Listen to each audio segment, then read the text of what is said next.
$20 million.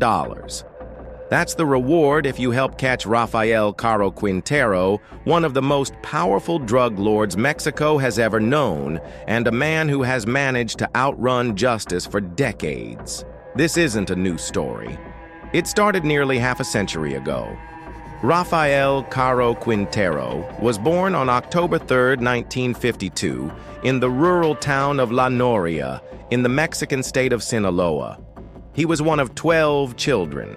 His father died when he was just a kid, and like many in that part of the country, poverty shaped his childhood. There were no dreams of college or careers, just survival. By the time he was a teenager, Rafael had already figured out what kind of power money could bring, and in northern Mexico, the fastest way to get rich was through drugs. Marijuana grew well in the Sierra Madre Mountains, and the remoteness of the region kept authorities at bay. Caro Quintero started small cultivating marijuana in the highlands, transporting it with mules selling it locally. But small-time operations weren't enough. He had vision. In the late 1970s and early 1980s, he joined forces with two men who would change his life and the trajectory of drug trafficking in the Western Hemisphere: Miguel Ángel Félix Gallardo and Ernesto Fonseca Carrillo.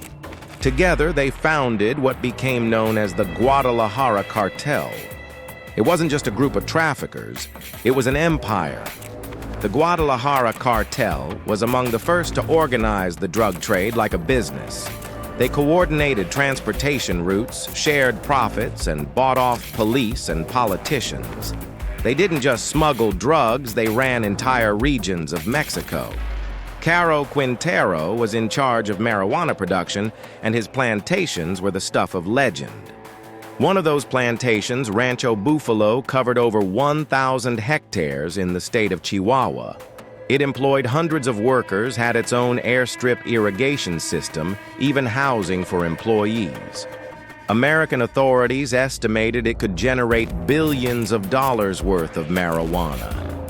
The DEA knew about it, and so did one of their best agents, Enrique Kiki Camarena.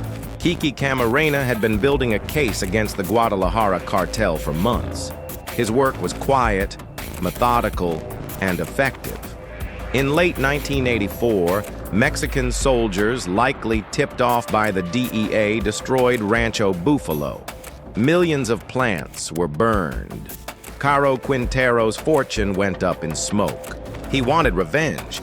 On February 7, 1985, Kiki Camarena was kidnapped while leaving the U.S. consulate in Guadalajara. He was thrown into a car and driven to a house where he was tortured for more than 30 hours. The details of what was done to him are hard to repeat. When his body was finally found, it was clear this wasn't just a killing. It was a message. The murder of a DEA agent sparked outrage in the U.S. The Reagan administration demanded justice. Mexico, under intense pressure, launched an operation to bring down those responsible. By April, Caro Quintero was tracked to Costa Rica, where he was hiding with a girlfriend in a luxurious mansion. He was arrested and flown back to Mexico. He was charged with multiple crimes, drug trafficking, kidnapping, and the murder of Camarena. In 1989, he was convicted and sentenced to 40 years in prison. And for a while, it looked like justice had been served. But in Mexico, justice is rarely the end of the story. In August 2013, after serving just 28 years, Caro Quintero was released from prison. A Mexican judge ruled that he had been improperly tried in federal court instead of state court. Just like that, the doors opened and he walked out a free man. The U.S. government was stunned. The DEA, in a rare public statement, called it deeply troubling. An international warrant was reissued. The FBI added him to their 10 most wanted list, and they didn't stop there. The reward for his capture was raised to $20 million, the highest ever offered by the DEA.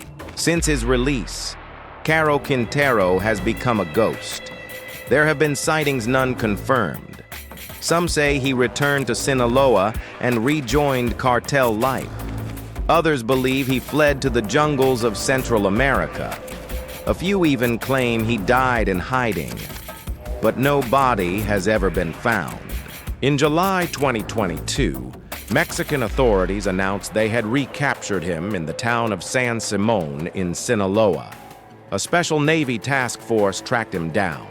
The arrest was broadcast globally. Caro Quintero, older, now wearing jeans and a button-down shirt, being led into custody. It looked like the final chapter, but within days, the story began to unravel. Legal challenges, questions about extradition, claims of rights violations. As of mid-2025, Rafael Caro Quintero remains in Mexico, his extradition to the U.S. delayed again and again. The legal system that once freed him may yet protect him. To the DEA, to the FBI, and to those who remember Kiki Camarena, the message is clear. Justice has not yet been done. Rafael Caro Quintero is still listed among the FBI's 10 most wanted. His name is synonymous with impunity, and that $20 million bounty still stands. If you have any information, no matter how small, you can submit tips anonymously at tips.fbi.gov, tips.fbi.gov.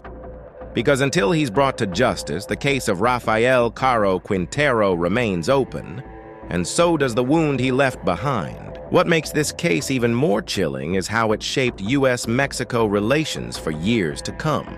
The death of Kiki Camarena didn't just end one man's life, it exposed a system of deep-rooted corruption. Mexican officials were found to have been complicit. Some turned a blind eye. Others actively participated. The ripple effects were enormous. Operation Leyenda wasn't just about finding who killed Kiki. It was about uncovering how far the rot had spread. Caro Quintero became more than a fugitive. He became a symbol of what happens when money overpowers the law, when justice bends for power, and when borders don't stop organized crime.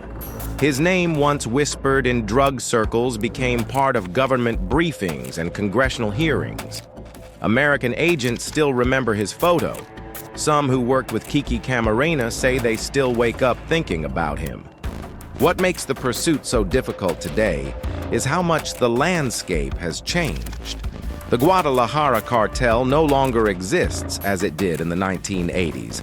It fractured into smaller, more violent offshoots, Sinaloa Juarez and the Zetas.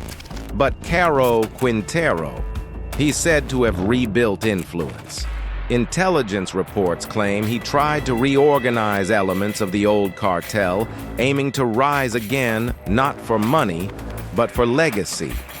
And legacy matters. In cartel culture, a man's name is currency. It buys loyalty. It commands fear. And Rafael's name still holds weight. He's not a street thug. He's not some trigger-happy enforcer. He's the architect of an era, the original narco godfather of Mexico. That's why catching him isn't just about closing an old case, it's about ending a myth. But myths, especially those soaked in blood and power, don't die easy. In July 2022, Mexican Marines tracked him down and arrested him in the rugged hills of Sinaloa. After nearly 3 years of legal delays, on February 27, 2025, Rafael Caro Quintero was officially extradited to the United States. He now awaits trial on American soil, decades after the crime that changed everything. His capture doesn't erase the past, but it does bring long-awaited justice. And if you want more real fugitive stories, subscribe. Because this series is just getting started.